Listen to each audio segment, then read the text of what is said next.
자, 준비들 되셨나요? 네, 오늘은 이제 6장입니다. 나눠드린 자료를 좀 참고하시면서, 자, 6장의 제목은 예수 그리스도의 피고요. 우리 로마서 3장 25절 한번 같이 읽어보겠습니다. 시작. 이 예수를 하나님이 그의 피로 인하여 믿음으로 말미암는 화목제물로 세우셨으니 이는 하나님께서 길이 참으시는 중에 전에 지은 죄를 간과하심으로 자기의 의로우심을 나타내려 하심이니. 아멘. 자, 이제 점점 우리가 이제 깊이 주제들을 좀 들어가고 있죠. 지난 시간에 이제 화목제물이라고 하는 것에 대해서 우리가 좀 깊이 살펴봤고요. 오늘은 특별히 예수 그리스도의 피라고 하는 주제입니다. 자, 오늘도 이제 교제하고 또 제가 나눠드린 자료를 이제 번갈아 가면서 참고하시면서 같이 좀 말씀 나누겠습니다. 자, 우선 109페이지를 좀 읽으면, 우리가 이 결정적으로 중대한 진술을 연구해 나감에 따라서 제가 상기시켜 드릴 것은, 사도의 근본적인 선언은 우리가 그리스도 예수 안에 있는 구속으로 말미암아 그의 은혜로 값없이 의롭다 하심을 얻은 자 되었다는 것입니다. 어떻게 주 예수 그리스도가 우리들을 속량했습니까? 그 대답은 하나님께서 우리 죄를 위해 그분을 화목제물로 세우셨다는 데서 찾을 수 있습니다. 어떻게 하나님께서 그것을 행하셨습니까? 어떤 의미에서 주 예수 그리스도가 화목제 희생이 되십니까? 또는 만일 여러분이 다른 방면에서 그것을 이해한다면 그가 어떻게 화목하는 속죄소가 되십니까? 우리가 잘 아는 바와 같이 양쪽의 견해가 실제적으로 거의 동일한 일에 이른다고 말해지는 경우가 아주 허다합니다. 맨 아래쪽 문장을 보면, 그러므로 어떤 의미에서 우리가 직면한 문제는 주 예수 그리스도가 화목제 희생 제물이시냐는 것입니다. 이 말이 안 돼요, 이게 지금.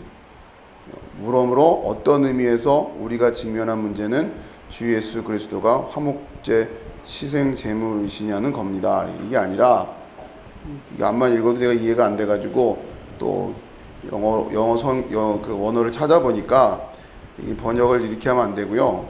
그러므로 우리가 직면한 문제는, 이게 앞으로 와야 되고, 어떤 의미에서 주 예수 그리스도가 화목제 희생 제물이시냐는 겁니다. 여러분 이제 예전에 이런 거 배우셨죠? 이렇게 원고지 같은 거 할 때 이렇게 해서 이렇게 바꾸라고 하는 거. 이거하고 지금 순서가 뒤집어집니다.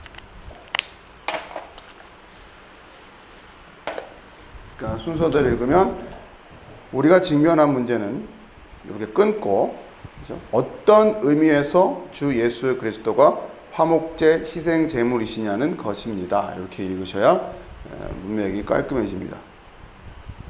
예수 그리스도가 화목제물이 되신다고 하는데 도대체 이게 어떤 의미에서냐, 이런 얘기예요. 자, 거기에 대한 답변은 지금 우리 앞에 있는, 넘기시고요, 중요한 용어 속에 주어져 있습니다. 그것은 그의 피로라는 말입니다. 영어 표현은 in his blood, 그의 피 안에서. 이것은 신약을 일관하는 진술입니다. 예수 그리스도의 피는 흔히 우리의 구속과 구원에 관련해서 강조되어 언급되어 있습니다. 몇 가지 예를 들면 다음과 같습니다. 첫째로 사도행전 28장 8절의 문구에서, 이것도 잘못됐어요. 20장 28절이에요. 28장 8절이 아니고 20장 28절입니다. 거기 이제 제가 자료를 찾아놨습니다. 1페이지에 보시면 사도행전 20장 28절, 여러분은 자기를 위하여 또는 온 양떼를 위하여 삼가라. 성령이 그들 가운데 여러분을 감독자로 삼고 하나님이 자기 피로 사신 교회를 보살피게 하셨느니라. 자, 책을 다시 보겠습니다. 사도행전 20장 28절의 문구에서 우리는 바울 사도가 에베소 교회 지도자들에게 작별 인사를 하는 말을 읽게 됩니다. 바울은 해두어야 할 경고와 충고를 하고 있습니다. 그러나 바울은 그 모든 것보다 하나님이 자기 피로 값 주고 사신 교회를 쳐야 한다는데 역점을 두고 있습니다.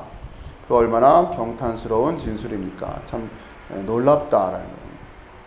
자, 지금 이제 계속해서 신약 안에서 그리스도의 피와 관련된 그 주요 구절들을 쭉 이제 인용하고 있는 거예요. 자, 그러면서 계속 이제 그 110페이지에서 111페이지 계속 이 피의 이야기가 나옵니다. 계속 읽을게요. 그와 똑같은 것을 이 로마서 3장 25절에서 만나지 않습니까? 다시 우리는 로마서 5장 9절에서 그것에 대한 빼어난 진술을 대하게 됩니다. 그러면 이제 우리가 그의 피로 인하여 의롭다 하심을 얻었은즉 이렇게 됩니다.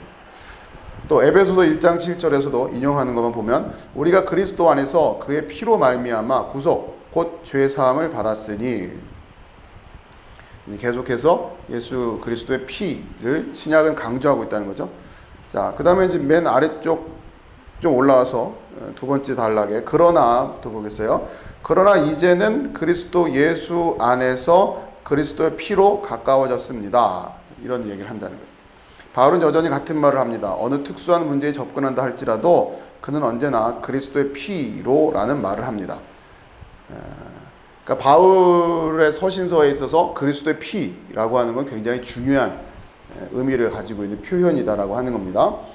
자, 그래서 히브리서 9장 12절에 염소와 송아지의 피로 아니하고 오직 자기 피로 들어가셨느니라고 말했던 것입니다. 여기에도 또 그리스도의 피 이야기 나온다는 거고, 9장 14절에서 그는 말하기를 하물며 영원하신 성령으로 말미암아 흠없는 자기를 하나님께 드린 그리스도의 피, 또 피 얘기 나와요. 어찌 너희 양심으로 죽은 행실에서 깨끗하게 하고 살아계신 하나님을 섬기게 못하겠느냐 하였습니다. 또 히브리서 10장 19절에 가장 중요한 신뢰를 찾아볼 수 있습니다. 그러므로 형제들아 우리가 예수의 피를 힘입어 성소에 들어갈 담력을 얻었나니, 111페이지에요. 또 베드로전서 1장 19절에서도 그것을 보게 됩니다. 베드로는 그의 편지를 받는 수신자들에게 그들이 조상의 망령된 행실에서 구속된 것은 은이나 금같이 없어질 것을 한 것이 아니라는 것을 깨우쳐 주었습니다. 그러면 어떻게 해서 그렇게 되는 것입니까? 오직 흠 없고 점 없는 어린 양 같은 보배로운 피로 한 것입니다. 이번에는 요한일서로 가봅시다. 계속해서 지금 신약을 인용하고 있는 거죠. 자, 밑에 이제 요한일서 1장 7절에 저가 빛 가운데 계신 것 같이 우리도 빛 가운데 행하면 서로 사귐이 있고 그 아들 예수의 피가 우리를 모든 죄에서 깨끗하게 하실 것이요. 자, 이제 끝으로 계시록 1장 5절에서는 우리를 사랑하사 그의 피로 우리 죄에서 우리를 해방하시고, 이런 표현이 있다면, 제가 이런 구절들을 택한 것은 이것이 신약에서 우리의 구속과 구원을 다루는 특수한 방법이라는 것을 알려주기 위해서입니다. 주 예수 그리스도가 어떻게 해서 화목제물이십니까? 대답은 그의 피로입니다. 그러니까 지금까지 이야기하는 것은 이 예수 그리스도의 피라고 하는 것이 신약 성경 전반적으로 굉장히 중요한 주제라고 하는 것이고, 또 어떠한 주제와 연결되어 있다? 우리의 구원과 우리의 구속을 다루는 관련된 주제와 밀접한 그런 개념이다라고 하는 거죠. 자, 이제 책입니다. 이제 흥미있게 관찰할 문제가 하나 있습니다. 왜 사도 바울이나 다른 성경 기자들이 단순히 그의 죽음에 관해서 말하지 않고 왜 특별히 그의 피라고 말합니까? 이것은 참으로 중대한 문제입니다. 자, 제가 나눠드린 자료에 보면 가운데 왜 죽음이 아니라 피인가 이런 표현이 있죠.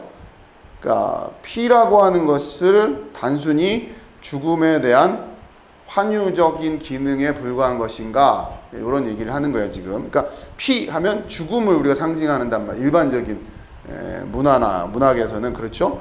그러니까 예수님 우리를 대신해서 돌아가셨다, 죽었다 이렇게 얘기해도 될 것을 굳이 왜 피라는 표현을 굳이 쓰고 있을까라고 하는 질문을 던지는 겁니다. 자, 책으로 계속 넘어갈게요.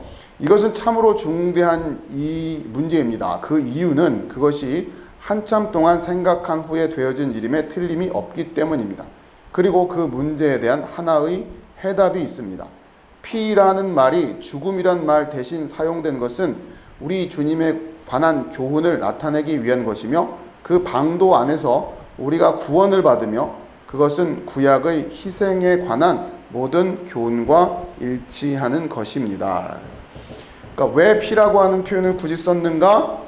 이 피라고 하는 구원의 방도 안에서 우리가 구원을 받고 또 그것은 구약의 희생에 관한 모든 교훈과 일치하는 것이다. 그러니까 무슨 얘기냐면 피라고 하는 것을 통해서 단순히 예수님께서 죽었다. 예수 그리스도의 죽음만을 상징하는 것이 아니라 어떠한 느낌으로 우리에게 어떤 의미로 우리에게 전달되기를 원하는 것이다. 희생이라고 희생. 구약에서 말하고 있는 그 희생 제사들 있죠. 그 이미지로 지금 연결을 하려고 하는 것이다. 그 얘기예요.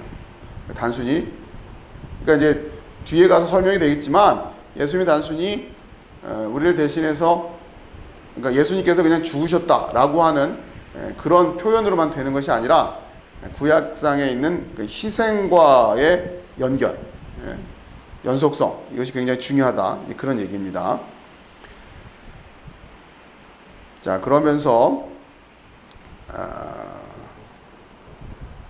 책을 계속 읽을게요. 여러분은 우리가 성경의 아주 간단한 진술일망정 모든 것에 주의를 기울여야 한다는 것이 얼마나 중요하다는 것을 주목하실 것입니다. 여러분은 바울 사도가 3장 21절에서 얼마나 주의를 기울였는가를 기억하실 겁니다. 이제는 이라고 하는 건 그렇죠? 율법 외에 하나님의 한 의가 나타났으니 율법과 선지자들에게 증거를 받은 것이라. 우리는 이 말씀을 강조하였고 그로부터 어떤 것을 연역해낸 것입니다. 그들 중 하나는 신약에 대한 우리의 해석이 구약의 가르침과 상충한다면 그것은 그릇된다는 것입니다. 그러니까 신약을 해석하는 데 있어서 중요한 해석적 원리 가운데 하나가 무엇이냐면 구약의 가르침과 신약의 가르침은 조화롭게 연결을 시켜서 해석해야 된다라고. 그러니까 지금 그 111페이지에 인용하고 있는 로마서 3장 21절에 율법과 선지자들에게 증거를 받은 것이다 라는 표현이 그런 의미를 갖는다라는 거죠.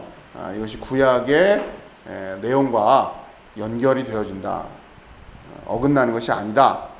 그러니까 율법 외에 하나님의 한 의가 나타났는데 그게 갑자기 어느 날 하늘에서 뚝 떨어진 것이 아니다라고 하는 거죠. 그것 역시 율법과 선지자들로부터 증거를 받은 것이다. 그것이 명확하게 드러난 것은 우리에게 계시된 것은 신약에 와서다라고 하는 것이고, 자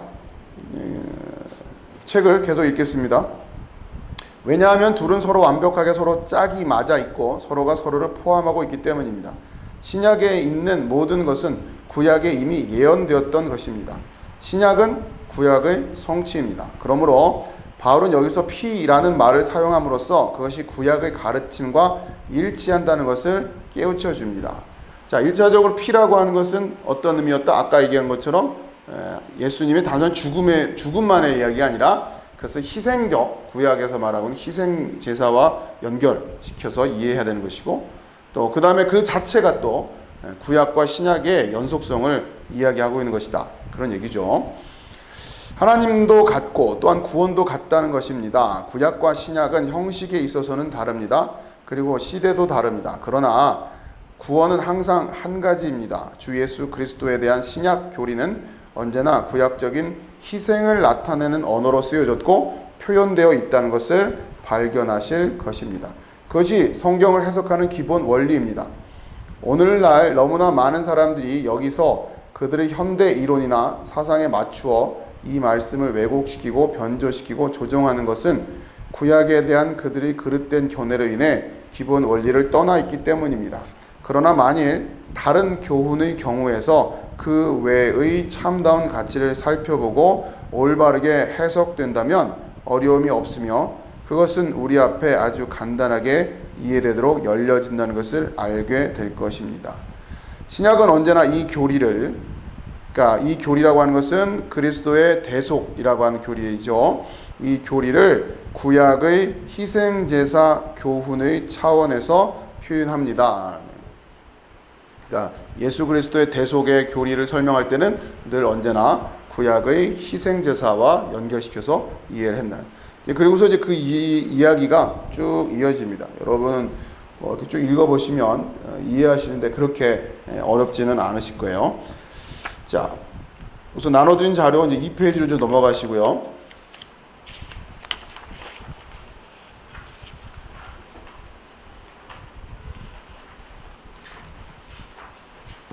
자, 거기 안에서 인용하고 있는 내용들을 제가 이제 이렇게 좀 따로 이제 뽑아서 쭉 그 말씀들을 좀 인용하고 있기 때문에 한번 이제 그 자료에다가 뽑아놨는데요. 그리스도와 구약적인 희생의 연관성을 나타내는 신약 구절들 이렇게 돼 있죠. 자, 요한복음 1장 29절에 보면 이튿날 요한이 예수께서 자기에게 나오심을 보고 이르되 보라 세상 죄를 지고 가는 하나님의 어린 양이로다. 이 어린 양이라고 하는 표현은 구약적인 표현이란 말이에요. 그러니까 예수 그리스도와 구약의 지금 연관성을 이렇게 연결합니다. 마태복음 20장 28절은 인자가 온 것은 섬김을 받으려 함이 아니라 도리어 섬기려 하고 자기 목숨을 많은 사람의 대속물로 주려 함이라. 이 대속물이라는 표현도 구약적인 개념이죠. 그렇죠? 거기에서 연결이 되고 있단 말이에요. 누가복음 24장 44절 또 이르시되 내가 너희와 함께 있을 때에 너에게 말한 바 곧 모세의 율법과 선지자의 글과 시편에 나를 가리켜 기록된 모든 것이 이루어져야 하리라 한 말이 이것이라 하시고 예수님께서 직접 모세의 율법, 선지자의 글, 시편 이제 이건 구약을 통칭하는 표현이라고 생각하시면 돼요. 자, 그것에 나를 가리켜 기록된 모든 것. 그러니까 이미 예수 그리스도의 사건이라고 하는 것이 구약과 단절되는 것이 아니라 구약에 이미 예언되어 있고 그것이 성취되는 거예요. 신약에 와서는 그 이야기를 예수님도 직접 이렇게 하신다는 얘기죠. 자, 그 다음에 고린도전서 5장 7절은 너희는 누룩 없는 자인데 새 덩어리가 되기 위하여 묵은 누룩을 내버리라. 우리의 유월절 양 곧 그리스도께서 희생되셨느니라. 굉장히 직접적으로 유월절 양 그리스도께서 그러니까 예수 그리스도가 유월절 양이야 이렇게 지금 아주 직접적으로 설명을 하고 있죠. 자, 요한계시록 1장 5절 또 충성된 증인으로 죽은 자들 가운데서 먼저 나시고 땅의 임금들의 머리가 되신 예수 그리스도로 말미암아 은혜와 평강이 너희에게 있기를 원하노라. 우리를 사랑하사 그의 피로 우리 죄에서 우리를 해방하시고. 이런 내용들을 다 보면 그리스도와 구약의 희생의 연관성. 그러니까 지금 로이드 존스 목사님이 강조하고 싶은 내용 중 또 이분이 가지고 있는 기본적인 성경의 해석의 태도 이런 것들이 구약과 신약의 연관성을 굉장히 중요하게 생각하시는 거고, 자 이제 그런 것들을 약화시키려고 그런 것이 약화되는 부분에서 굉장히 이제 경계를 하고 계시죠. 그런 부분에서 이 피라고 그리스도의 피라고 하는 표현이 굉장히 의미가 있다고 하는 거예요. 그러니까 이분의 어떤 신학적인 입장 또 성경을 해석하는 태도에 있어서 예수 그리스도의 피라고 하는 표현은 가볍게 해석되면 안 된다. 이런 모든 것들을 포괄할 수 있는 그런 의미가 있기 때문에 굉장히 섬세하게 해석을 해야 된다. 그런 입장이신 거죠. 자,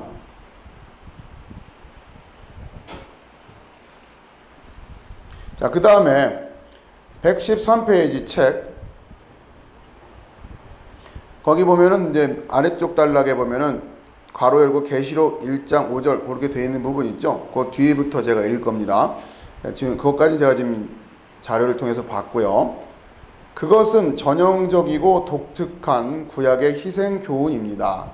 만일 우리가 우리의 복되신 주님이시요 구세주이신 그분을 죽은 의미로 이해하려 한다면, 자 이것도 지금 말이 안 돼요. 그분을 죽은 의미로 이해하려 한다면 이게 무슨 말이냐? 이게 아니라 번역이 잘못됐어요. 그분의 죽음의 의미를 이해하려 한다면 이렇게 번역이 돼야 됩니다. 그분을 죽은 의미로 이렇게 말이 안 되잖아요. 지금 예수님을 죽은 의미로 이해한다는 그분의 죽음의 의미를 이해하려 한다면.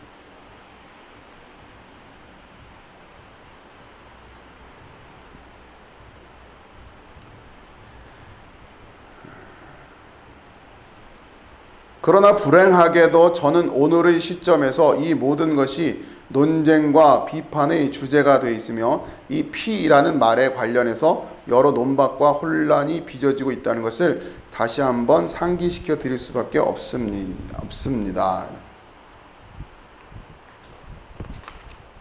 그리고 그 아랫단락에 마음이 내키지 않는 일이지만 하고 이 부분도 뭐 사실 번역은 굉장히 문제가 많아요. 근데 이제 전체 흐름에 있어서 뭐 일단은 그냥 넘어가시고요.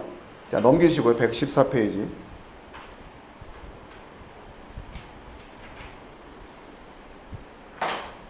자, 우선 자료를 보면, 나눠드린 자료를 보면 아래쪽에 피에 대한 잘못된 태도들 해가지고 114페이지 이렇게 나와 있죠. 그러니까 요약을 좀 해놓은 건데, 첫 번째는 책으로는 두 번째 단락의 중간쯤에 그러니까 첫 번째는 절대적으로 아주 극렬히 거절하는 태도입니다. 그러니까 피라는 용어 자체를 쓰는 걸 탐탁하게 생각하지 않는 그런 태도라고 하는 거예요. 절대적으로 아주 극렬히 거절하는 태도. 그러니까 이제 이게 마치 어떤 그 뭔가요? 그 저기 이제 그 뭐 미개한 그 뭐 원시 부족들이 막 이렇게 막 희생 제사를 막 이런 어떤 그 피의 의미가 이게 너무 좀 적합치 않다. 이런 식으로 이제 아예 이런 피라는 개념 자체를 거절하는 태도인데, 자, 맨 아래쪽에서 두 번째 단락, 그 바로 윗줄에 보면 저는 그 사람들에 대해서 그들은 전혀 그리스도인이 아니라고 하는 말 밖에는 할 수 없습니다. 더 이상 그들에 대해 무엇라고 말할 필요가 없었습니다. 이런 사람들은 그리스도인이 아니다. 거기에 대해서는 난 더 할 말이 없다. 아주 강력하게 비판을 하고 계시는 거죠. 자, 그 다음에, 자, 그러나 저는 두 번째 집단에 대해 좀 더 많이 말해야 합니다. 오늘 이제 내용에 여러분들이 좀 더 관심을 두셔야 될 뿐이죠. 자료에는 마지막 줄에 피에 대한 의미를 다르게 해석하는 태도. 자, 우선은 나눠드린 자료를 한 페이지 넘기셔서 3페이지로 가시고요. 자, 우선은 내용을 좀 요약해서 정리를 해놓은 부분을 먼저 보시겠어요. 자료를 보세요. 3페이지 맨 위에. 과거에는 교회가 피를 죽음을 상징하는 것으로 여겼으나 사실은 피는 생명을 상징한다고 주장함. 그러니까 이게 여러분 잘 이해하십시오. 그러니까 뭔가 지금 잘못 이해하고 있는 사람들의 태도에 대해서 지금 그들이 이런 식으로 한다라는 얘기를 하시는 거예요. 과거에는 그러니까 그들이 주장하기로는 어떻게 한다? 예전에는 교회가 피를 죽음을 상징하는 걸 여겼는데 사실은 피는 생명이다. 생명을 상징한다. 이게 주장은. 자, 그렇기 때문에 예수 그리스도의 피를 흘렸다라고 하는 것은 죽음을 상징한다는 의미가 아니라 오히려 생명을 바친 거다. 이런 식으로 지금 해석하려고 한다고 하는 거예요. 나중에 좀 더 설명을 드릴게요. 그래서 무슨 얘기냐면 최종 죽음은 그러니까 예수님께서 어쨌든 결국은 죽으셨잖아요. 십자가에서. 그 죽음이라고 하는 것은 순종의 여정의 결과일 뿐. 순종을 하다 보니까 마지막에 그렇게 죽는 자리까지 그냥 마다하고 가셨다라는 거지, 그 죽음 자체가, 그 피 흘림 자체가 의미를 갖는 것은 아니다. 예수님이 그냥 순종하다 보니, 그러니까 순종의 삶을 살았다고 하는 거예요. 어디까지? 죽기까지 순종하셨다. 그 정도다라는 얘기죠. 자, 여기 이렇게 지금 해석을 한다고 하는 겁니다. 자, 그러면서 제가 괄호에다가 윤리적 기독론 이렇게 썼잖아요. 그렇죠? 그러니까 지금 이거를 지금 오늘 시간에는 여러분이 잘 이해하셔야 되는 거예요. 피라고 하는 게 왜 중요하냐? 그 피라고 하는 것을 예수님이 그냥 죽으셨다라고 하는 정도로 이해하면 안 되는 거 아닌가? 로이드 존스는 아니라고 하는 거예요. 자칫하면 물론 예수님 죽지 않았다는 얘기는 아니니까 피 흘렸다는 얘기는 죽으셨다 하는 얘기랑 같지만 그 피의 의미를 좀 간과한다거나 약화시킨다거나 무시하다 보면은 잘못하면 급기야 이런 상황까지 오게 된다라고.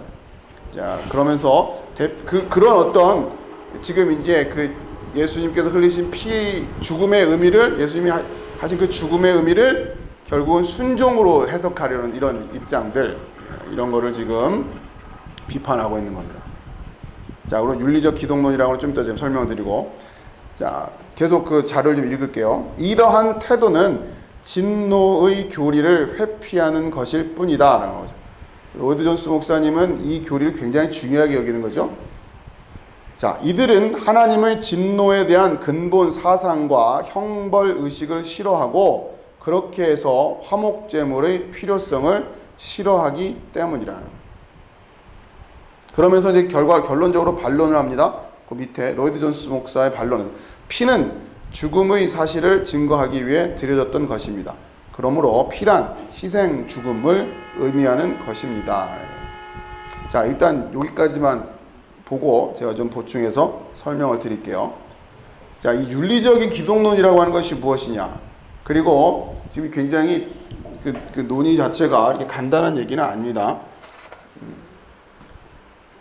예수님께서 단순히 그러니까 피 흘렸다라고 하는 것 대신에 그냥 단순히 죽었다, 죽음이라고 하는 걸로 표현을 하면 되지 굳이 피라는 말을 쓸 필요는 없다는 것이고, 피라는 말을 예수님이 피 흘렸다고 하는 것도 그냥 죽으셨다라고 하는 정도의 의미지 더 이상의 의미가 있는 건 아니다라는 입장으로 해석하려고 하는 이들을 지금 로이드 존스 목사님은 지금 비판하고 있는 거예요. 왜냐하면 피라고 하는 것은 어떤 의미를 가지고 있기 때문에요. 희생이라고 하는, 그렇죠? 구약적인 의미에서 희생 제사의 의미를, 희생이라고 하는 의미를 가지고 있기 때문에 피라는 용어를 안 쓰면 안 된다는 얘기를 하는 거예요. 지금 단순히 이거를 안 쓰고 죽었다 이렇게만 얘기하면 안 된다는 거예요. 그리고 또한 이 희생이라고 하는 것, 그 다음에 또 이 용어가 가지고 있는 의미 중에 하나 중요한 것은 구약과의 연속성이라고 하는 거죠. 그렇죠? 그러니까 이게 항상 확보가 돼야 된다는 거예요. 구약은 예언했고 신약은 성취했다고 하는 이 구조가 굉장히 중요한 건데, 이러한 구조를 확인시켜주는 용어가 피라고 하는 용어라고 하는 거죠. 이걸 단순히 죽음으로 대체해버리면 안 된다고 하는 거란 말이에요. 왜냐하면 구약에서는 끊임없이 계속 무슨 용어를 쓰고 있으니까 피 하고 있는데 이거를 대체해버리면 안 된다. 자, 그리고 하나 또, 자, 그러면서 이 죽음이라고 하는 요 개념을 이제 희생이란 개념으로 사용을 안 한다는 얘기예요. 희생이라는 개념을 사용 안 하고 이걸 어떤 개념으로 사용하려고 하는 것이다? 이거는 간단히 말하면 순종이라고, 순종. 예수님께서 순종하셨다. 그러니까 여러분 이게 지금 막 이게 섞여 있죠? 예수님께서 죽기까지 순종하셨다는 말을 우리가 들어왔으니까 그 말이 틀렸다는 얘기가 아니라 어느 한 부분만 보고 있으면 안 된다는 얘기, 지금 그런 얘기예요. 물론 예수님 순종하셨죠. 죽기까지. 그러나 그것을 죽음으로만 이해하면 안 된다는 거, 피 흘림이라고 하는 것도 우리는 꼭 놓치면 안 된다는 얘기예요. 그래서 지금 순종의 개념을 어떻게 했냐? 지금 예수님께서 지금 이 땅에 오셔서 어떻게 낮아지시고, 지난번에 우리가 배운 것처럼 예수님 낮아지시고 고난받으시고 이 모든 것들을 하나님 아버지의 뜻이었는데 예수님 그걸 다 묵묵히 순종하셔서 어디까지 가셨다? 죽음까지 가셨다. 이런 식으로 해석을 하려고 하는 거예요.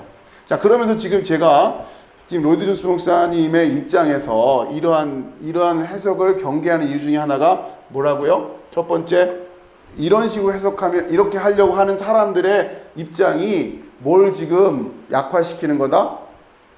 심판의 교리, 그렇죠? 진노하시는 하나님이라고 하는 그 심판이라고 하는 것을 지금 약화시키는 문제가 있다라고 하는, 이렇게 하다 보면. 자, 그 다음에 두 번째, 책에는 나와 있지 않지만 아무튼 지금 이 기독교 역사와 관련해서 자, 이러한 입장을 제가 이제 여러분에게 좀 설명을 드리려고 윤리적 기독론이라고, 그러니까 이런 입장을 반대하고 있는 거예요. 지금 로이드 존스 목사님이. 무슨 얘기냐면 윤리적 기독론이라고 하는 것은 뭐냐면 예수님을 어떻게 이해하는 거냐면 예수님은 우리가 본받고 따라야 될 분으로 이해하는 거라고. 그걸 윤리적 기독론이라고 하는 거예요. 이해하시겠죠? 예. 그러니까 예수님이 우리한테 어떤 의미인가라고 할 때 피라는 용어를 쓴다는 얘기는 그분이 우리를 대속하시고 우리의 그러니까 희생 제물이 됐다고 하는 이 개념은 피를 가지고 설명하고 있는 건데, 이거를 지금 약화시키고 단순히 죽음 정도로만 이해하고, 그 다음에 예수님께서 이 십자가라고 하는 사건을 순종이라고 하는 용어만 가지고 이해를 한다라고 하는 것은, 그러면서 자꾸 희생 개념을 없앤단 말이에요. 이걸 자꾸 얘기를 안 한다고요. 그 말은 즉슨 하나님의 어떤 부분을 심판하시는 하나님이라고 하는 입장을 지금 자꾸 약화시키는 거고, 이러면서 이러한 식의 기독론은 자꾸 예수님을 우리에게 어떠한 분으로 이해시키게 된다? 우리를 대신해서 우리를 대속하신 분이 아니라 우리도 예수님처럼 죽기까지 순종해야 할 그 삶의 샘플이고 모범을 보여주신 분으로 이해하게 된단 말이에요. 그거를 윤리적 기독론이라고 하는 거예요. 예수님처럼 쉽게 말하면 착하게 바르게 순종하며 살자, 이렇게 되면 안 된다는 얘기예요. 물론 우리가 예수님을 따라 살아야 되지만, 예수님을 우리가 저분이 예수를 그리스도로 고백한다고 하는 것은 나도 예수님처럼 살래요가 아니라 예수를 뭐로? 우리의 구세주로 지금 고백한다는 얘기가 합니다. 그러니까 이걸 놓치게 된다는 거예요. 그러니까 그런 기독론을 윤리적 기독론이라고 한답니다. 그러니까 이게 지금 어느 날 갑자기 뚝 튀어나온 게 아니라고요. 역사 속에서 쭉 이렇게 지금 흘러오면서 지금 오늘날 우리가 살고 있는 이 시대에 있어서 소위 말하는 신앙생활 한다고 할 때, 또 예수님 믿고 잘 신앙생활을 반듯하게 한다고 할 때, 소위 말하는, 물론 이 믿음이라고 하는 것이 윤리를 배제하고 있는 것은 아니죠. 윤리를 배제하고 있지 않단 말이에요. 그러나 윤리라고 하는 틀 속에 갇혀 있어서도 안 되는 거죠. 이 지금 문제가 지금 자꾸 생긴다고 하는 거예요. 여기 굉장히 중요한 얘기입니다. 지금 여기 이 뭡니까 6장 이 그리스도의 피까지가 아무튼 이 로이드 존스 목사님이 성경을 그러니까 간단히 말해서 로이드 존스 목사님의 기독론이 어떤가라고 하는 것을 아주 극명하게 이 6가까지가 지금 보여주고 있어요. 이분은 이거와 관련해서 일관되게 성경을 해석하고 있단 말이에요. 오늘날 사실 우리가 이게 주변에서 이렇게 쉽게 접하게 되는 목사님들의 설교를 들어봤을 때 이런 로이드 존스 목사님처럼 뚜렷한 성경에 대한 신학적인 입장을 가지고 일관되게 또 체계적으로 성경을 해석하고 설교하는 분들을 찾아보기가 정말 어려워요. 어떨 때는 윤리적인 기독론을 얘기하고 있고, 어떨 때는 막 이런 얘기하고 있고, 어떨 때는 막 이런 얘기. 이게 지금 그러니까 근데 이분은 이런 건 철저하게 지금 그런 어떤 뉘앙스가 나는 표현 자체를 거부하는 거거든요. 아주 엄밀하게 지금 성경을 하나의 본인의 어떤 신학적인 그 체계를 가지고 치밀하게 해석하려고 애쓰신 그런 부분이 있단 말이에요. 물론 제가 이분의 모든 걸 동의하는 건 아니지만 저는 이러한 태도가 굉장히 중요하다고 생각돼요. 안 그러면 지금 오늘날 소위 말하는 이 메시지들이 그냥 종합 선물처럼 돼버렸단 말이에요. 짬뽕이에요, 짬뽕. 듣고 있다. 그러니까 그렇기 때문에 지금 문제가, 그러니까 지금 오늘날 우리 이 시대가 갖고 있는 어떤 우리가 지금 사회가 가지고 있는 그 어떤 영적인 혼탁함이라고 할까요? 분별이 잘 안 되고 있는, 저는 이제 그런 부분에 있어서 교회의 책임이 굉장히 크다라고 생각하는 거죠. 왜? 우리가 진리를 담당을 하고 있다고 말하고 있는 우리조차 막 그냥 언어가 엄청나게 섞여서 얘기를 하고 있어요. 자, 그러니까 우리부터 이러고 있으니까 이 세상이 소위 말하는 요즘 우리가 요즘 이제 예를 들어 편해졌는데, 요즘은 민주주의 하나만 가지고도 서로 막 싸우고 있죠. 그죠? 이민주주의 대 저민주주의. 왜냐하면 이 용어가 지금 통일이 안 돼 있어요, 우리 한국에서는. 그러니까 누구는 자기 멋대로 이렇게 말하고 있고, 누구는 또 이렇게 말하고 있고, 막 이래요. 그러니까 당신이 말하는 민주주의가 도대체 뭐야? 여기에 대해서 정확히 말들을 안 한다면, 정치인들도 지금 두리뭉실 그냥 막 이렇게 넘어가고 있지, 정확하게 내가 말하는 민주주의란 난 이런 거야 라고 말하면서 정확하게 자기의 정치적인 노선을 밝히고 거기에 입각해서 나는 그래서 이러한 정책을 피려고 한다 라고 강력하게 정치인으로서의 생각을 명확하게 하는 사람들이 많지가 않잖아요. 다들 그냥 어떻게 그냥 이렇게 음흉한 그런 식으로 하고 있는. 똑같아요. 왜 이러느냐? 어쨌든 저는 목사이기 때문에 목사들도 목사님이 생각하는 피의 의미가 뭡니까? 목사님이 말하는 예수 그리스도가 뭡니까? 라고 할 때 이게 그냥 지난주 설교한 내용은 이렇게 했다가 다음 주 설교는 이렇게 했다가 그냥 막 성도들이 성도들한테 좀 착하게 살아야겠다라고 하는 걸 강조하고 싶을 때는 또 그 얘기 가지고서 막 우리도 예수님 본받아야 되지 않겠냐 막 이런 얘기를 하고. 그러니까 이렇게 뒤죽박죽 되고 있으니까 전반적으로 지금 기준이 안 서요. 그러니까 우리도 그걸 분별하기 어려워졌다는 거죠. 뭐가 맞다 틀리다의 얘기가 아니라 1차적으로 우리는 내가 믿고 있는 것이 무엇인지를 또 나는 이 부분을 어떻게 이해하고 어떻게 해석하고 있고 그 기준을 가지고 나는 성경을 일관되게 한번 가보겠다라고 하는 이런 태도들이 잘 안 보인단 말이에요. 가다가 막히면 여기까지밖에 나는 못 왔다라고 고백할지언정 내가 가지고 있는 해석이 여기서는 좀 약점이 있구나 이렇게 하면 되거든요. 어쨌든 우리의 성경의 해석이라든가 신학적인 입장이 완벽할 수는 없어요. 어느 부분을 가다 보면 조금 부족한 부분이 있을 수밖에 없는. 근데 그럴 때 너무 쉽게 그냥 적당한 말로 막 갖다가 이제 얼버무려 버린다는 거예요. 그러니까 명확해지지가 않는 거예요.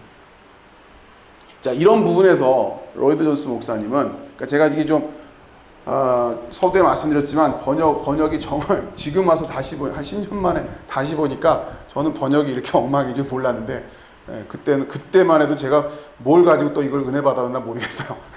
모르는 거예요, 저도. 그러니까 저도 계속 공부해야 되는 거고 지금 와서 보니까 문맥이 안 맞는 것들도 있는 거예요. 그때는 또 그만큼 제가 미숙했으니까 잘 못 알아봤겠죠. 또 계속해서 공부하고 계속 그러지 않으면 안 되는데 아무튼 아쉽게 번역된 부분들이 의외로 굉장히 많다라고 하는 게 굉장히 아쉽습니다. 이게 왜 로이드 존스 목사님의 설교집이 이 정도 수준으로 번역이 됐을까라는 게 저는 우리 한국 교회에겐 굉장한 비극이라고 생각돼요. 이 명설교가 이렇게 문맥이 어렵게 이게 번역돼 가지고 일반 성도들이 마음 먹고 읽으려고 했을 때 이 문맥이 진행이 안 되게끔 번역이 됐다고 하는 것은 이건 엄청난 불행이에요. 우리 한국 교회. 안 그래도 성도들이 책을 안 읽는데 마음 먹고 읽으려고 할 때 이렇게 문맥이 해석이 안 되게끔 번역돼 있으면 이걸 어쩌란 말이에요.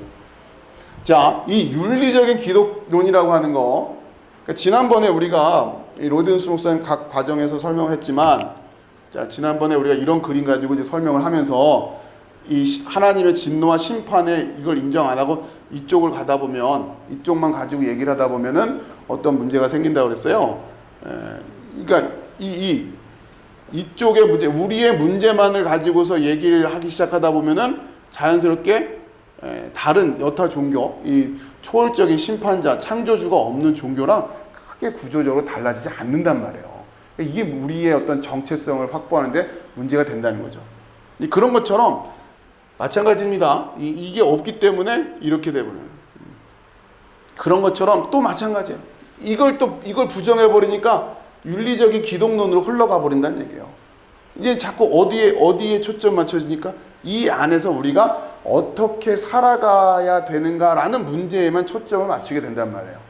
심판이라고 하는 것과 관련해서 비교해서 생각해야 되는데 그냥 우리가 착하게 산다라고 하는 데만 초점을 맞춘단 말이에요.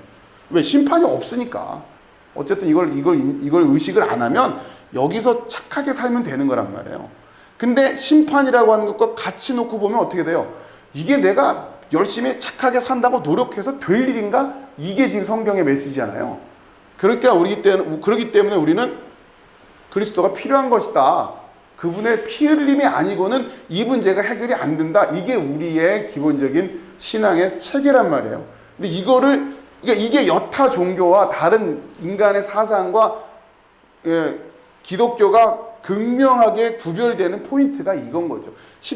우리가 흔히 말하는 십자가 없다. 십자가는 기독교에만 있다. 맨날 떠드는데 그 십자가를 정확하게 희생으로 이해하지 않는다는. 그 말은 다시 말해서 심판하시는 하나님에 대한 관념이 점점 없어진다면 십자가 얘기 백날 떠들어봐야 이런 수준의 기독론으로밖에 안 된다고 하는 거란 말이에요. 예수님이 십자가 달려 돌아가시는 것만큼 우리도 그렇게 끝까지 순종해야 돼. 자꾸 이런 식으로 간다는 얘기죠.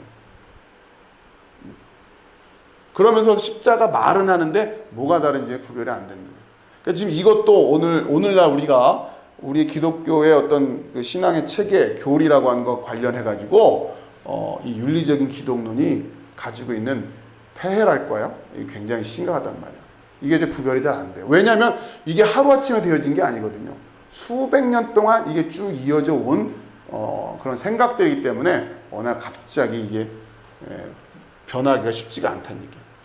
그렇기 때문에 이런 로이드 존스 목사님과 같은 이런 목사님들의 이런 통찰력이나 이런 설교 굉장히 중요한 거예요. 물론, 그러니까 이런 거예요. 그러니까 뭐냐면, 그러니까 뜨문뜨문 다들 설교하고 말씀하세요. 그러나 이렇게 지독스러울 만큼 처음 끝까지 일관되게 밀어붙이는 설교를 찾기가 쉽지가 않다는 얘기예요.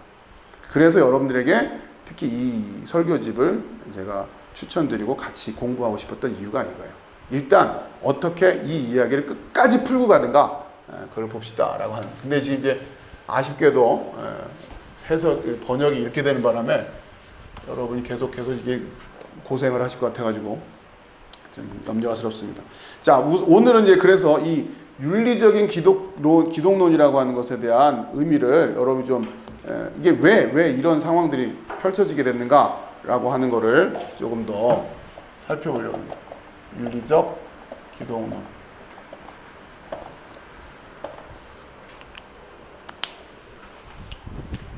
그러니까 오늘 내기는 요거를 좀 정확하게 이해를 하시면 나머지는 여러분들이 읽으시면서 또 제가 나눠드린 자료를 보시면 그렇게 해석하는데 어렵지는 않으실 거예요. 요것만 몇 군데 지금 문맥상 좀 이상한 것만 제가 번역을 다시 교정을 해드리면, 자, 이 윤리적인 기독론이라고 하는 것이 이게 지금 이제 앞에 보시고요. 이 자료가 아니라 그냥 이렇게 쭉 그냥 이게 그 강의를 들으시면 돼요. 편안한 마음으로. 여러분들 이제 1517년 하면 이게 종교개혁이죠. 종교개혁이 이때 시작됐단 말이에요. 1517년 마틴 루터가 비텐베르크 성당에다가 95개조 반박문 해가지고 이때부터 종교개혁이 시작돼요. 자, 그리고서는 이제 신교와 구교 간에 이제 치열하게 이제 다툼이 벌어지죠. 그러니까 1517년 종교개혁이 있은 후에 100년 뒤 1618년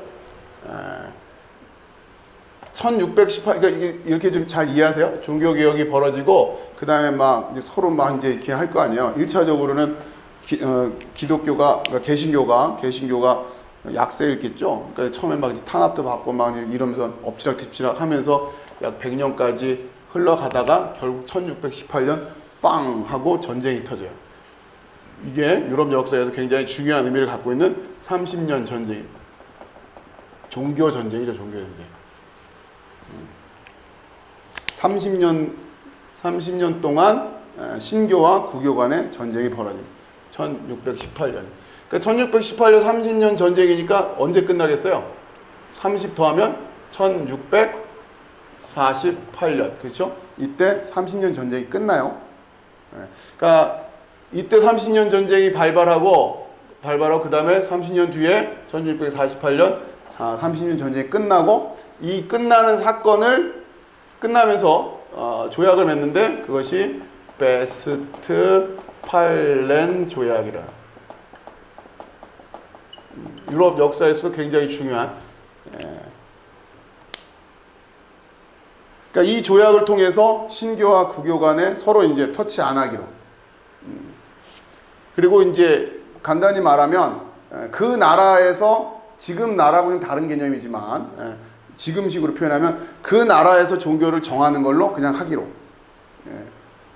이렇게 지금 정해집니다. 그러니까 그 당시에 유럽이라고 하는 게 지금처럼 이렇게 근대 국가처럼 이렇게 착착 되어 있는 게 아니기 때문에 이제 아직은 통합이 안 된 상태란 말이에요. 그러니까 뭐 간단히 말하면 영주가 우리는 카톨릭을 하자. 그럼 거기는 그냥 카톨릭. 우리는 개신교 하기로 하자. 그럼 거기는 개신교. 이렇게 결정을 자체적으로 할 수 있고, 거기에 대해서 서로 터치 안 하기로 협약한 게 베스트팔렌 조약이에요. 근데 이제 문제는 이제 30년 전쟁을 하는 동안, 그렇죠? 신교 편에서 구교 편에서 막 이렇게 서로 막 이랬던 게 문제잖아요. 그러니까 어느 동네가 뭐 예를 들면 제주도다. 그럼 제주도가 전부 다 신교고, 전부 다 구교고, 그랬으면 오히려 단순한데, 제주도 안에서도 절반은 신교였고 절반은 구교였고, 그래서 30년 동안 서로 막 싸웠단 말이에요. 그러다가 어쨌든 끝나고 베스트팔렌 조약을 맺으면서 이 서로 종교가 다른 사람들끼리 국가도 아예 나눠져 버렸으면 상관이 없는데, 그게 뭐 이렇게 딱딱 뭐 무자라듯이 되지는 않을 거 아니에요. 그러니까 아무튼 그 지역 안에서 그 무렵에 공교롭게 뭐 영주가 나는 캐톨릭이 좋아 이래가지고 이제 캐톨릭이 됐으면 그동안 열심히 싸웠던 개신교들은 또 막 애매해지는 거고, 아무튼 이루고 마무리는 됐지만 그 후속 뒤처리가 또 이제 남아 있는 거죠. 핍박받기도 하고 막 이제 쫓겨가기도 하고 이런 문제들이 이제 계속 생기는데 아무튼 이렇게 된단 말이에요. 자, 이렇게 되면서 그러니까 우리가 이제 흔히 이제 역사를 이해할 때 그러니까 이걸 쭉 읽고 있으면 유럽에서는 내내 싸움만 한 것처럼 이렇게 느껴진단 말이에요. 그렇죠? 계속 저 시간 동안. 근데 그렇지가 않아요. 예. 전쟁은 한쪽에서 하고 있고 한쪽에서는 시집도 가고 장가도 가고 또 다 뭐 해요. 그렇죠? 그러니까 이제 그거를 역사라고 하는 것을 이렇게 항상 이렇게 통합적으로 봐야 된단 말이에요. 특히 이제 오늘 주제와 관련해서 종교 개혁을 하면서 막 이렇게 신교와 구교 간에 싸우고 이제 사이좋게 지내자라고 하는 이런 상황들이 진행되는 가운데 무슨 일이 생기겠습니까? 일단은 1차적으로는 어쨌든 종교 개혁으로 말미암아 그동안의 전통적인 가치, 질서의 중심이었던 캐톨릭이 일단 이것 때문에 데미지를 입게 되는 거죠. 늘 사람들이 그게 맞는 줄 알았는데 종교개혁하면서 잘못했어 이렇게 얘기를 하니까 지금 권위가 지금 떨어질 수밖에 없잖아요. 그리고서는 또 같이 이제 전쟁을 하면서 이 전쟁을 통해 가지고 얼마나 많은 여러 가지 복잡한 사건들이 있으면서 사람들이 이게 이제 이유가 뭐 때문에요? 종교 때문에 지금 벌어진 종교 전쟁이란 말이에요. 쉽게 말하면 하나님의 뜻을 위해서 벌어진 전쟁인데 전쟁을 안을 들여다보면 얼마나 흉측한 상황들이 많았겠습니까?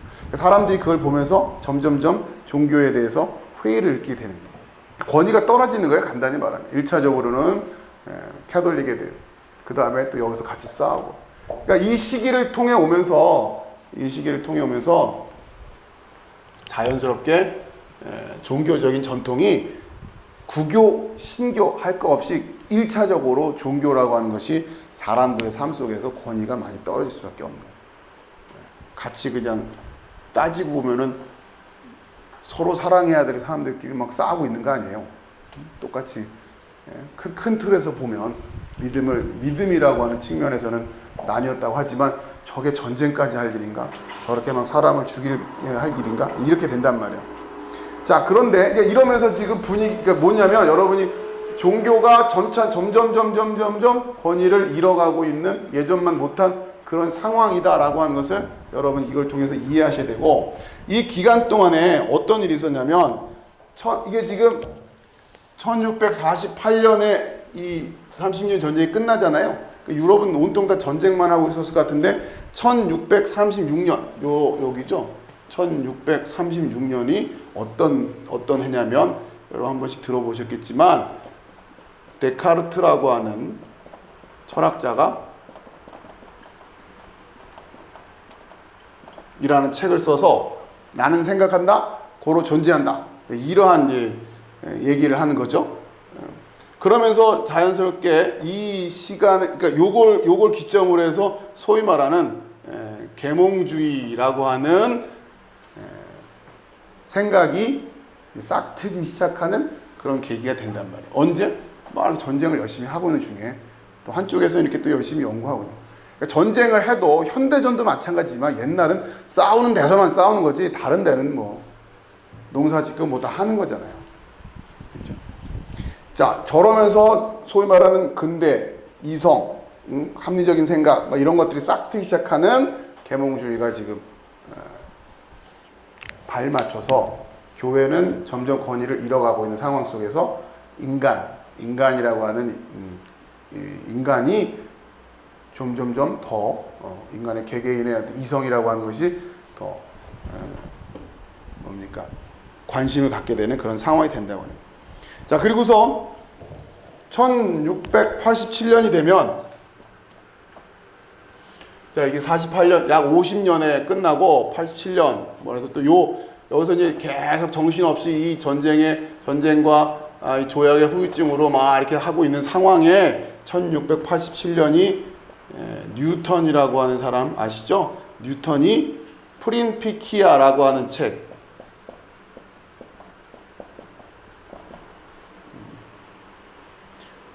제목은 원래 자연철학의 수학적 원리 해서 원리에 해당되는 프린피키아 이렇게 줄여서 얘기하는데 이제 여기서 우리가 아는 만유인력이라고 하는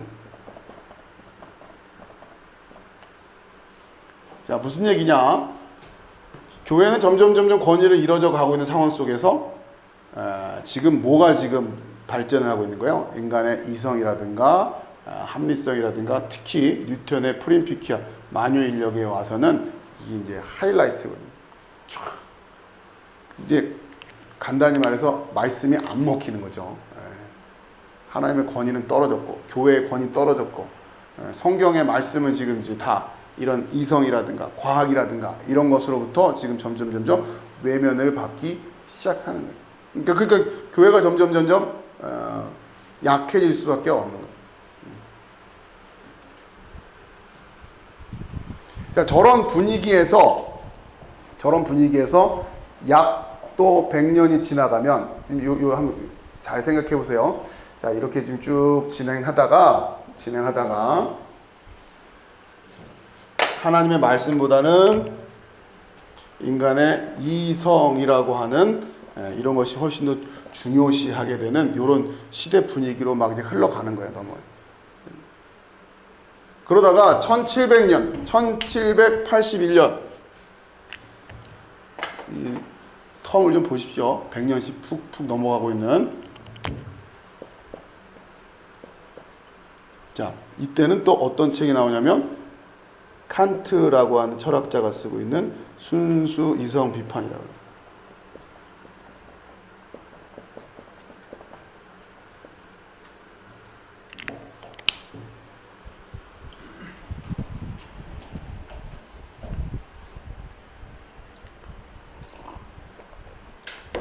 자, 여러분 이런 흐름들을 좀 큰 틀에서 이해하실 필요가 있어요. 자, 잘 이해하셔야 돼요. 종교의 권위가 떨어지고 있죠. 그 틈을 타서 인간의 이성이 막 치고 올라오는 거예요. 어디까지 갔어요? 뉴턴의 만유 인력까지 갔단 말이에요. 이거 엄청난 거란 말이에요. 이 우주가 태양이 도는 원리를 공식으로 지금 이걸로다가 해석할 수 있는 이런 시대까지 온 거예요. 그러니까 인간의 이성의 능력이 굉장히 인정을 받는 거지. 인간의 이성의 능력이.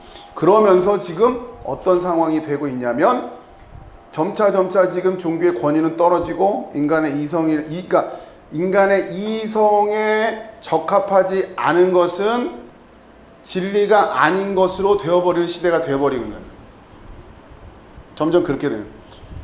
그러니까 지금 구호가 어떻게 바뀌냐면 안셀름이라고 하는 신학자가 중세 안셀름이라고 하는 신학자가 언제 시대 사람이냐면 1033년 태어나서 1109년에 죽었거든요. 그러니까 이 중세죠. 이때 이 안셀름이라는 사람이 어떤 말을 했냐면 나는 이해하기 위해서 믿는다 이렇게 말했어요. 이해되세요? 나는 이해하기 위해서 믿는다. 그러니까 뭐가 먼저라는 거예요? 믿음이 먼저라는 거죠. 나는 지금 믿어야 이해할 수 있다. 이렇게. 자, 그런데 이제 이 시대를 가면서 이 구호가 어떤 식으로 바뀌냐면 나는 내가 이해되는 것만 믿는다. 이렇게 바뀐 거란 말이에요. 차이를 아시겠어요? 네. 이해하기 위해서 믿는다 해서 내가 이해되는 것만. 왜? 인간의 이성이란 이것이 진리다 아니다 라고 하는 것을 결정하는 기준으로 인간의 이성의 능력이 여기까지 입증이 됐단 말이에요. 저 지금 태양이 돌고 막 도는 그 모든 거를 이 공식 하나로 F는 ma 이 공식 하나로 다 설명을 할 수 있게 돼버렸으니 이거는 엄청난 그 시대 사람들에게서는 대단한 거죠. 자, 그러니까 결국은 이게 진리냐 아니냐라고 하는 것을 판정을 받으려면 뭐로부터 도장을 받아야 돼요? 이성으로부터 도장을 받아야 돼요. 인간의 논리, 이성을. 자, 근데 이제, 그렇게 막 상한가를 가던 인간의 이성이 요때, 칸트 1781년 요때 와서 18세기 말이 되면서 소위 말하는, 아까 말한 이 계몽주의라고 하는 인간의 이성을 깨어나게 그런 이 계몽주의가 점점 쇠퇴하게 됩니다. 왜? 인간의 이성으로 해결이 안 되는 것들이 많거든요. 생각보다. 그리고 이 순수 이성 비판이라고 하는 것을 통해 가지고 결과적으로는 인간의 이성으로 할 수 있는 한계가 이게 지금 그걸 얘기하는 책이에요. 인간의 이성으로 알 수 없다. 쉽게 말하면.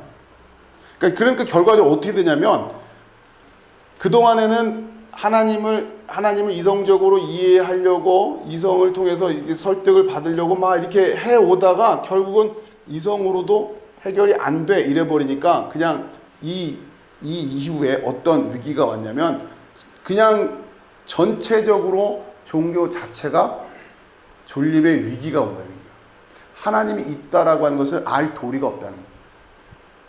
그나마 이때는 하나님이 계시다라고 해서 이성을 통해서 어떻게 좀 알아보려고 하는 그런 의도라도 있었지, 여기에 오면서 이성으로도 알 수 있는 게 없어. 그러니까 하나님도 알 수가 없다. 이러면서 아주 그냥 간단히 말하면 무주공산 같은 상황이 돼버렸어요. 어떻게 종교라고 하는 것을 근거를 지을 것이냐, 우리 신앙을 어디에다 근거를 지어야 될 거냐, 이런 문제들이 굉장히 복잡해졌단 말이에요. 자, 그럴 때 결국은 이제 그냥 다 짐 싸가지고 정리해야 되는가? 라고 하는 그런 상황에 닥쳤을 때 종교라고 하는 것, 이 하나님의 말씀이라고, 이거 도대체 우리 신앙이라고 하는 것은 뭐지? 우리는 알 수도 없는 무언가를 믿으면서 신앙생활한다라고 하는 게 이게 말이 안 되잖아요, 지금. 이거에 대한 답을 지금 여기서 못하고 있는 거란 말이죠. 자, 그러던 차에 지금 소위 말하는 칸트라고 하는 사람은, 자, 일단 순수 이성 비판으로 이성으로서 그렇게 우리가 하나님을 알고 할 수 있는 방법은 없지만 종교라고 하는 것은 어떻게 우리가 이해할 수 있느냐라고 했을 때, 여러분 들어보신 적 있겠죠? 실천 이성 비판. 예, 이걸 통해 가지고 결국은 윤리야, 윤리. 그동안에는 하나님이 어떤 분인가, 믿음이란 뭐냐, 이런 거에 대해서 막 열심히 막 치열하게 신교와 구교 간에 막 이렇게 전쟁을 벌일 정도로 이렇게 종교가 싸워왔는데 알 수 있는 방법이 없다라고 하는 것이고, 그러면서 뭐라고 해야 돼? 종교라고 하는 것은 결국 뭐다? 윤리다라는 윤리. 하나님이 있냐 없냐 이런 얘기해도 될 일이 아니야. 간단히 말하면 착하게 살면 된다니. 이렇게 가는 거야 지금. 그러면서 그럼 착하게 산다라는 게 뭐야? 그러면 성경 말씀대로 이렇게 되는 게 아니라 칸트가 이렇게 얘기를 합니다. 내가 뭘 하면, 내가 뭘 하고 할 때 이렇게 하는 게 좋겠다라고 의지해서 할 때 그걸 그대로 저 사람이 똑같이 한다고 해도 문제가 없이 그렇게 하면 돼, 이렇게 얘기한단 말이에요. 칸트가 우리가 어떻게 살아야 되는지에 대한 그 법칙을 그렇게 말을 하는 거죠. 이거를 어려운 말로 칸트의 정언명령 이렇게 한단 말이에요. 내 의지의 준칙이 보편적인 원리가 될 수 있게 행하라, 이런단 말이에요. 그러니까 내가 하고 싶은 일을 하는데 다른 사람도 내가 하고 싶은 그 일을 그대로 했을 때 아무런 문제가 없이 행하면 된다. 이게 지금 우리가 윤리적으로 어떻게 살아야 되는지 하는 이 근거란 말이에요. 그러면서 칸트가 이런 얘기를 해요. 하나님은 있어야 된다. 갑자기 여기서 알 수 없다고 했다가, 왜냐? 어쨌든 우리가 이 땅에서 이렇게 윤리적인 원칙을 가지고 열심히 살아가는데 그것이 맞는 건데, 우리가 경험적으로 올바르게 윤리적으로 살았다고 해서 꼭 이 세상에서 지금 이 땅에서 잘 되는 게 아니더라 이거예요. 칸트가 봤을 때 이건 누구나 다 경험한다면 착하게 산다고 잘 되는 게 아니니까. 자, 그런데 그거는 그럼 누군가 언젠가는 어디선가는 보상을 해줘야 되지 않느냐. 그렇기 때문에 하나님은 필요해, 이런 식으로 지금 얘기를 한다고 칸트가. 자, 이게 소위 말하는 윤리적 하나님이에요. 그리고 하나님이 있는 이유를 그렇게 설명하는 거예요. 그 예전까지는 하나님이 왜 있어? 그러면 뭐라고 설명하면 돼요? 성경에 써 있잖아. 이렇게 하면 되는. 하나님 계시다고 했는데, 하나님 태초에 상지를 창조했다고 했는데, 그런 건 이제 다 의미가 없어요. 이 정도 오면서는 지금. 다만 우리가 착하게 살면 된다.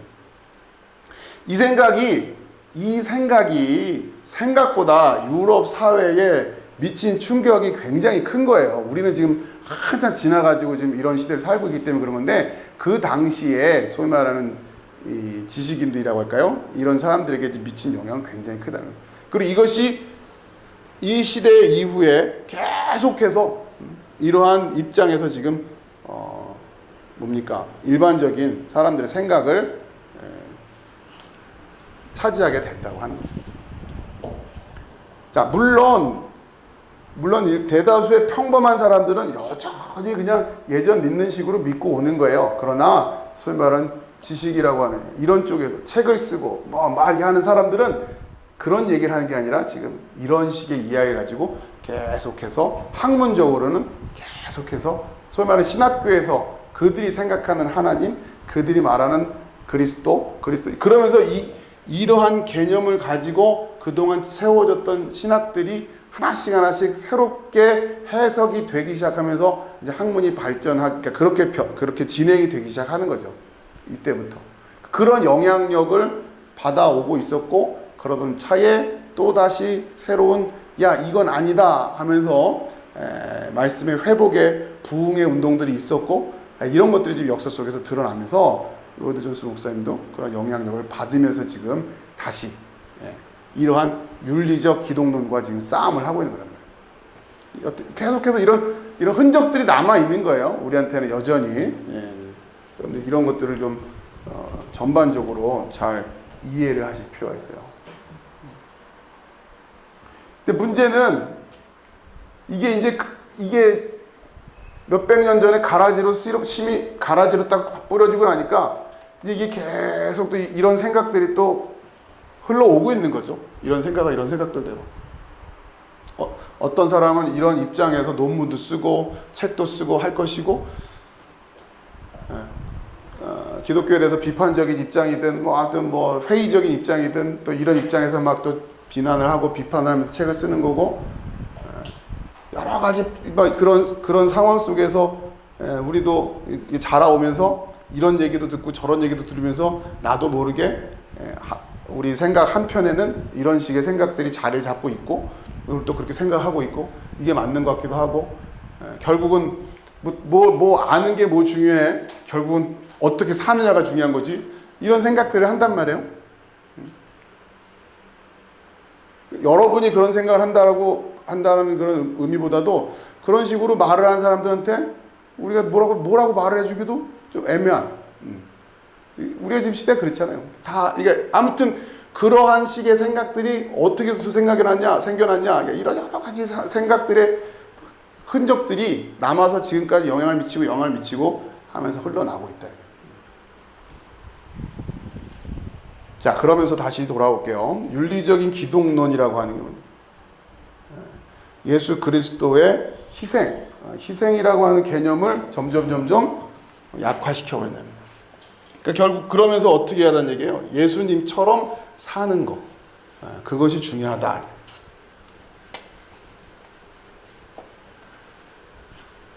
그렇게 지금 이해하는 기독론으로 흘러가고 있는 것에 대해서, 또 그러한 견해들, 또 그런 입장들에 대해서 로이드 존스 목사님은 굉장히 비판적이라는 거예요.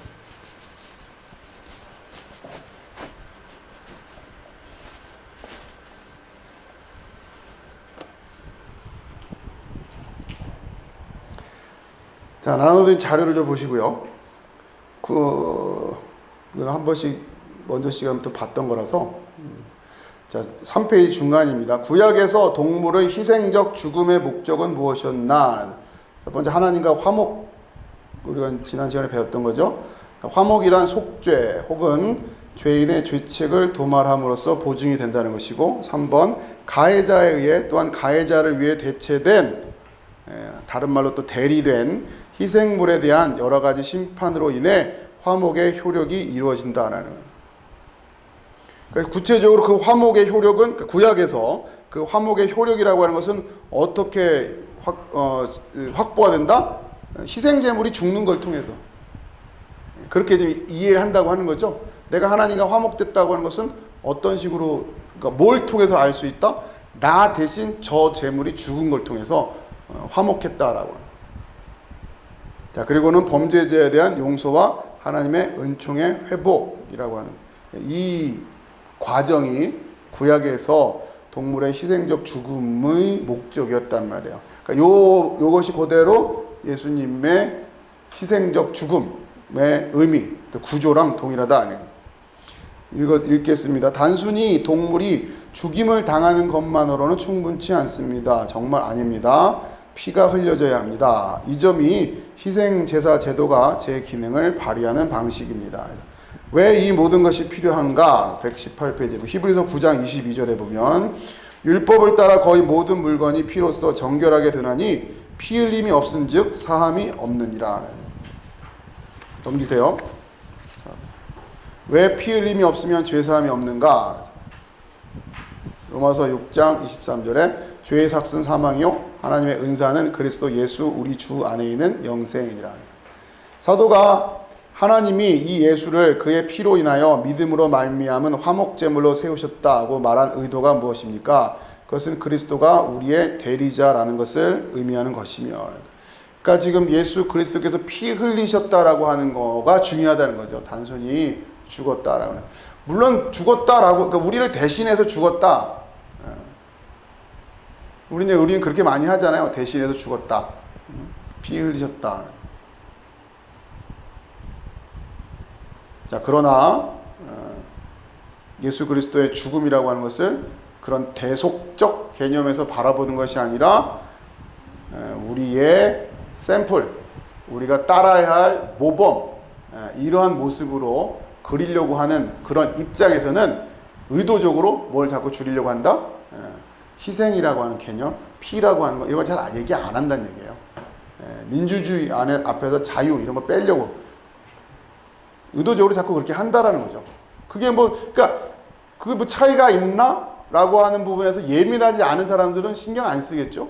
그러나 그것이 없을 때 벌어지게 될 여러 가지 문제점들에 대한 것들을 깨어있다고 하면 좌시하지 않는 것처럼 마찬가지란 말이에요.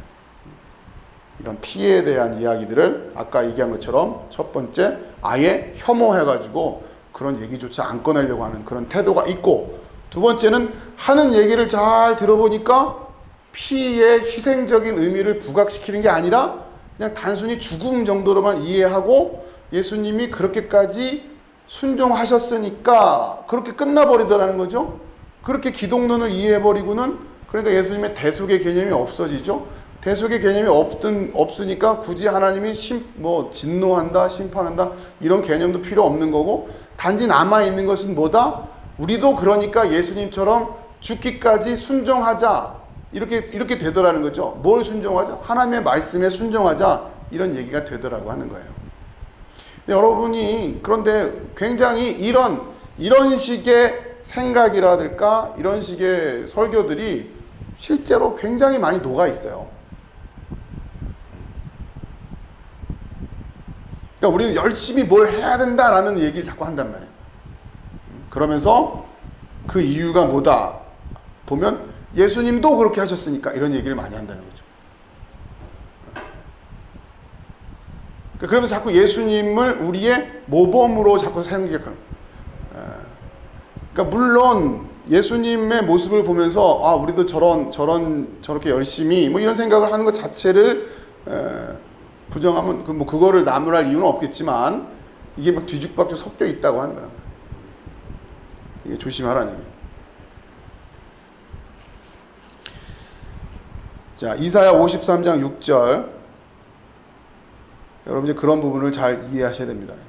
그러니까 먼저 예수 그리스도의 대속의 의미가 진리로 정확하게 서 있고, 그리고 나서 우리의 삶에 대한 이야기들을 하나씩 거기에 비추어서 해나가지 않으면 우리는 너무도 쉽게 예수님이 하셨던 모습을 그냥 막 흉내 내려고 한다는 거죠. 생각보다 예수님의 대속의 의미, 희생의 의미를 깊이 묵상하는 시간이 잘 없다라는 거예요. 그게 뭘 의미하는지는. 그러니까 우리는 그냥 예수님이 하신 것처럼 우리도 그렇게 해야 돼, 이런 생각을 자꾸 합니다. 그럼 제가 이제 설교하는 그 주제로 여러분에게 말씀을 드리면, 주님께서 과연 예수님이 우리에게 그런 걸 의도하셔서 그렇게 하셨겠는가라는 거예요. 예수님이 하신 거는 우리는 또 다 흉내내서 해야 된다고 하는 강박을 자꾸 갖고 있다는 거죠. 자, 4페이지 쭉 그 다음에 이제 인용하고 있는 말씀들을 쭉 읽으면요. 이게 이제 쭉 설명드린 게 119페이지까지 갔어요. 쭉 설명드리면서.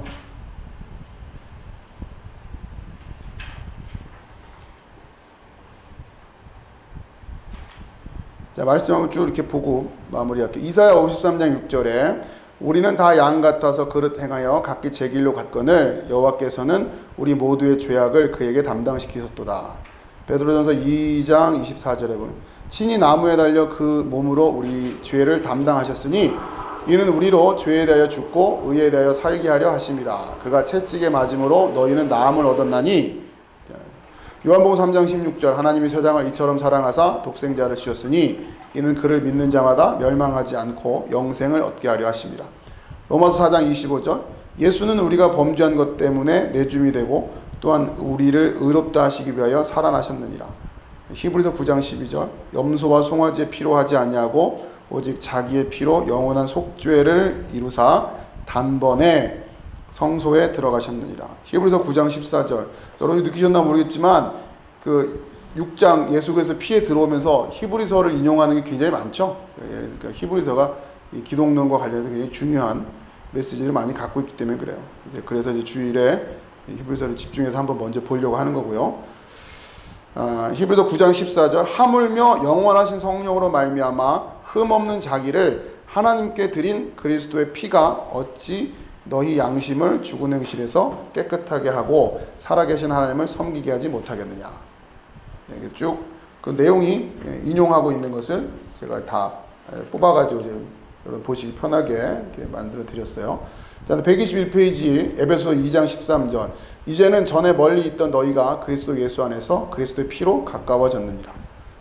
또 히브리서 10장 19절 그러므로 형제들아 우리가 예수의 피를 힘입어 성소에 들어갈 담력을 얻었나니. 아무튼 신약 성경 전체적으로 예수 그리스도의 피의 올바른 이해 없이는 해석이 안 된다고 하는 거예요. 그러니까 로이드 존스 목사님이 지금 이 구절들을 쭉 인용하고 있는 이유가 뭐냐면 여기에 말하고 있는 이 피라고 하는 것을 예수 그리스도의 희생, 대속이라고 하는 그렇게 이해하고 해석하지 않으면 일관성 있는 해석을 할 수가 없다 이런 얘기예요. 이건 단순히 예수님의 죽음을 의미하는 것이 아니다는 거예요. 그런 식으로 얘기하면 이런 식의 표현이 말이 안 된다. 그 얘기를 하는 거예요. 요 하나하나를 그러니까 지금 앞에서 읽어봤던 요 구절들을 단순히 예수님이 그냥 죽으셨어요 이런 식으로 해석해서는 요 내용이 맥락이 안 맞는다 그 얘기를 하는 거예요.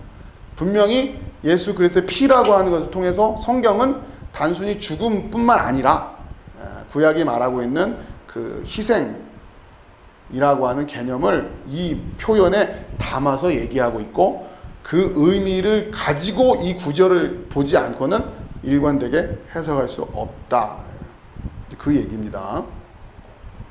자, 자료 5페이지 중간에 우리는 항상 죄 짓고 부정하게 됩니다. 그러나 그리스도의 피는 우리를 항상 깨끗하게 하실 것입니다.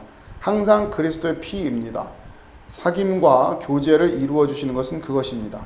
교제와 사귐의 지속성과 계속성을 보증해 주는 것은 오직 그것밖에 없습니다. 그러니까 예수 그리스도의 피라고 하는 것의 능력, 의미, 우리가 그 피로 속죄 받고 예수께서 우리에게 화목제물이 되셨다라고 하는 그것은 피의 능력이라고 하는 거 이거를 이제 이해해야 된다고 하는 거죠.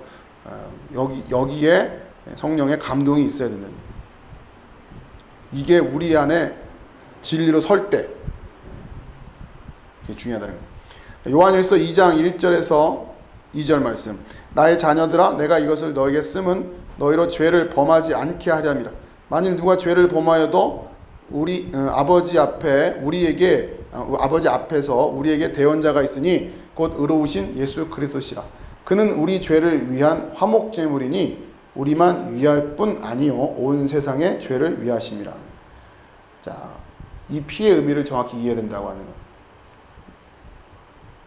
나는 누구입니까? 새 언약에 속한 피조물입니다. 예수 그리스도의 피가 그 보증입니다. 내가 새 언약에 속한 피조물이라고 하는 것을 무엇으로 보증받을 거냐? 예수 그리스도의 피라고 하는 거예요. 이게 이제 그 뒤에까지 그 내용을 좀 요약한 내용이고 여러분 그 뒷부분은 그냥 쭉 문맥상 읽으시는데 크게 어렵지 않으실 겁니다. 자, 그래서 결과적으로 지금 이제 6장까지 해가지고 계속 반복적이면서 또 심층적으로 우리가 살펴봤는데 여러분 아무튼 마무리하자면 이거예요. 지금 6장까지 로이드 존스 목사님이 계속해서 강조하고 있는 그림은 이거잖아요. 이거 그렇죠? 이 그림 강조하고 있는 거예요. 이쪽만 있는 게 아니에요. 하나님과 인간의 특히 오늘날에 있어서 이 부분 심판하시는 하나님이라고 하는 이 신학적인 주제가 너무 약화됐다라고 하는 것이고, 그렇게 되게끔 신학적인 흐름이 그렇게 흘러가고 있고, 성경 해석도 그렇게 하고 있고, 용어들도 그렇게 번역을 그런 식으로 하면서 또 그 약화되고 있고, 또 예수 그리스도 피에 대해서 신경을 잘 안 쓰고, 이런 식으로 아무튼 계속해서 지금 이 하나님에 대한 이걸 흔히 말하는 하나님의 초월성이라고 합니다. 초월성. 우리 밖에서 창조하시고 우리를 구원하시고 우리를 심판하시는 그 초월적 하나님이라고 하는 개념이 점점 약화되고, 이 초월성의 하나님이 점점 내재적인 하나님으로, 우리 안에 있는 하나님으로 자꾸 이렇게 그렇게 바뀐단 말이에요. 그러니까 하나님이 이 초월자로서의 하나님이 점점 어떤 하나님으로, 이 초월자의 하나님이 점점 어떻게 지금 바뀌고 있다? 우리에게 어떻게 살아야 되는지에 대한 삶의 원리와 지침을 제공해 주시는 분 정도의 수준으로 지금 바뀌고 있다는 거죠.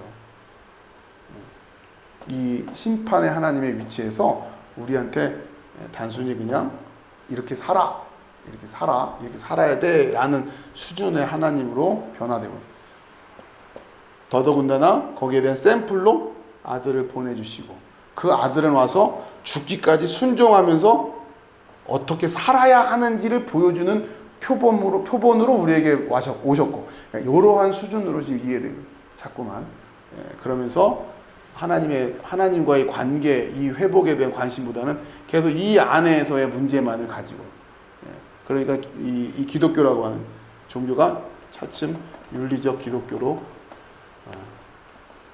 흘러가 버리게 된다.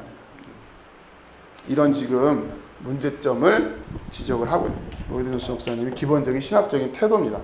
여기에 이걸 가지고서 이 틀을 가지고 다른 부분들에 대해서 이제 하나씩 설명을 이제 일관되게 해 나가는. 자, 혹시 질문 있으시면